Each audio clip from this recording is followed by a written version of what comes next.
C'est l'image du jour, le message des agriculteurs à Manuel Valls, déçus des mesures d'urgence pour leur filière annoncées par le gouvernement. Ils ont entamé dès hier soir le blocage de Lyon. Les 3 principaux axes de la ville ont été touchés, comme ici sur l'A6, où les automobilistes ont été forcés à rouler au pas sur plusieurs kilomètres. Je suis solidaire de ce mouvement parce que ça va plus, il faut faire quelque chose pour que la France aille mieux. Oui, je comprends pourquoi ils se battent, mais seulement ça c'est inacceptable, c'est pas une façon de procéder. Qui bloque les préfectures, qui bloque l'Elysée, Monsieur Hollande, et puis voilà, c'est tout. Dans le collimateur des agriculteurs, les grandes surfaces, comme le montrent ces dizaines de caddies, utilisés pour le blocage. Nous demandons un engagement ferme des transformateurs et des distributeurs à passer des hausses de prix dans les prochains jours. Ces hausses seront de l'ordre de quelques centimes pour le consommateur, mais peuvent changer radicalement les cours des choses pour les agriculteurs.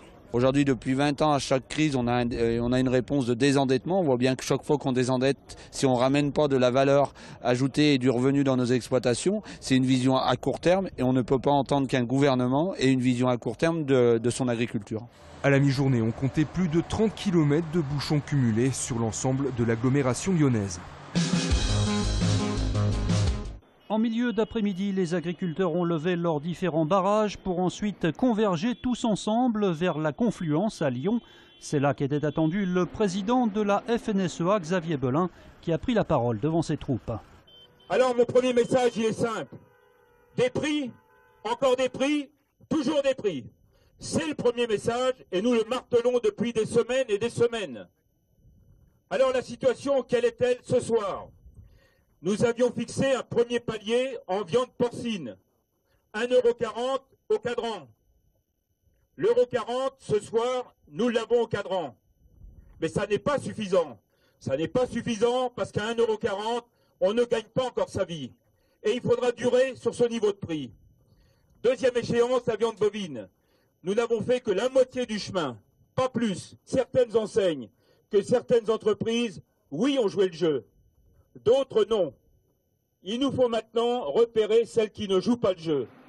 À Lyon, les agriculteurs devraient ce soir lever leur blocage, mais promettent, s'il n'y a pas d'avancée suffisante, de nouvelles actions pour la semaine prochaine. En fait, c'est dommage parce qu'il fait chaud et c'est la piscine municipale. Et en fait, moi, ça m'arrange bien par rapport aux prix et tout. Déception pour les habitués du centre nautique Étienne Gagnère de Villeurbanne. Ils ont trouvé porte close aujourd'hui encore. Hier déjà, le personnel avait fait valoir son droit de retrait suite à une agression. Donc on a eu un incident important avec un usager qui a agressé à coups de pierre un agent de sécurité d'une société de sécurité qui nous aide à protéger la piscine. C'est une personne qui avait tenté, qui avait été expulsée. Elle avait souhaité rentrer dans la piscine de manière frauduleuse en escaladant à plusieurs reprises. À ce titre, elle a été expulsée. Elle a sans doute voulu se venger contre les agents de sécurité. Le personnel de la piscine n'a pas souhaité s'exprimer sur l'incident. L'établissement devrait rouvrir demain. Vous montez dans le bus. Allez, montez dans le bus en rang par deux. Avec les ceintures de sécurité. Allons-y. Ouais. On monte de ce côté. Dans le bus, montez. Welcome à tous. Embarquement pour une visite totalement loufoque de la Croix-Rousse avec 2 comédiens reconvertis en guides touristiques bien déjantés. Attention, voilà, regardez. Ok, on y va, stop. Tenez-vous la main, madame, tenez pas votre sac, tenez la main. Ah, Jean-François, c'est presque un 4x4 là qui est à notre droite. Je ne résiste pas à l'envie. 4x4 en ville, 4x4 des bulles. Pour la suite, on le fait tous ensemble. Hein. Viens, Mohamed, viens. Sur votre gauche, le café des bobos, comme disent les gens de la plaine. Et notre œil est un peu décalé, parce qu'on trouve que les visites guidées classiques ont tendance à amenuiser l'âme du quartier par une posture un peu sérieuse, un peu froide. On écoute des choses qu'il y a dans les livres d'histoire d'une manière observatrice, un peu comme ça, là. Alors que nous, on a envie de participer, on a envie de redonner de la vie à notre quartier, de participer de l'élan des touristes pour nourrir l'âme croix-roussienne. Voilà. Messieurs, dames, devant vos yeux ébahis, vous êtes en présence d'une cheminée d'aération du tunnel de la Croix-Rousse.